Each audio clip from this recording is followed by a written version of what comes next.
इटवही चुनी चुनी महला बनलिया। इटवही चुनी चुनी महला बनलिया। चानना वो खटकेरा सजिया लगलिया।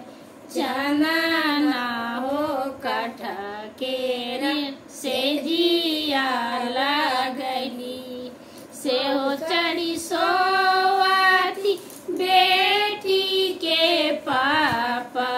से हो चढ़ी सोवाती बेटी के पापा। सिरहाना बिनिया डोलावत मम्मी पूछे किया किया देवे प्रभु बेटी के दहेज। किया किया देवे प्रभु बेटी के दहेज। घोड़ा देव हाथी देव आर धेनु गैया। घोड़ा देव हाथी देव आर धेनु गैया। सोना के सिंहासन देव बेटी के दहेज। सोना के सिंहासन देव बेटी के दहेज। इटवही चुनी चुनी महला बनलिया। इटवही चुनी चुनी महला बनलिया। चानना हो खटकेरी सजिया लगलिया। चानना हो खटकेरी सजिया लगली। से हो चढ़ी सोवाती बेटी के चाचा। सही तरी सोवाती बेटी के चाचा। बिनिया डोला दे चाची पूछे दिल के बातिया। बिनिया डोलावे चाची पूछे दिल के बातिया। किया किया देवे प्रभु बेटी के दहेज। किया किया देवे प्रभु बेटी के दहेज।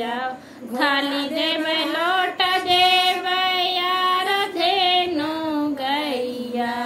थाली देवे लोट देव यार धेनु गैया। सोने के सिंहासन देव बेटी के दहेज।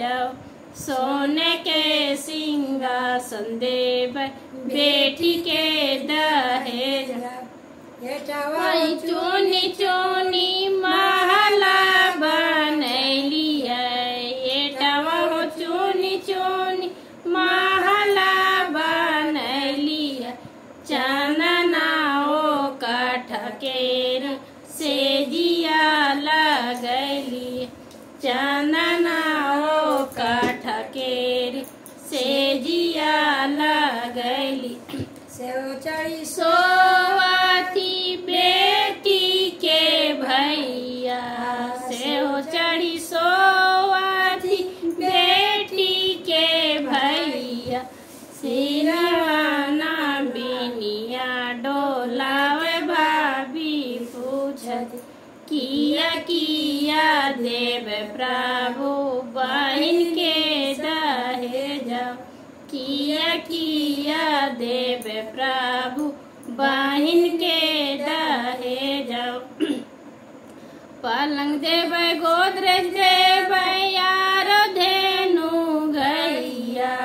पलंग देवे गोदरेज देवे आर धेनु गैया।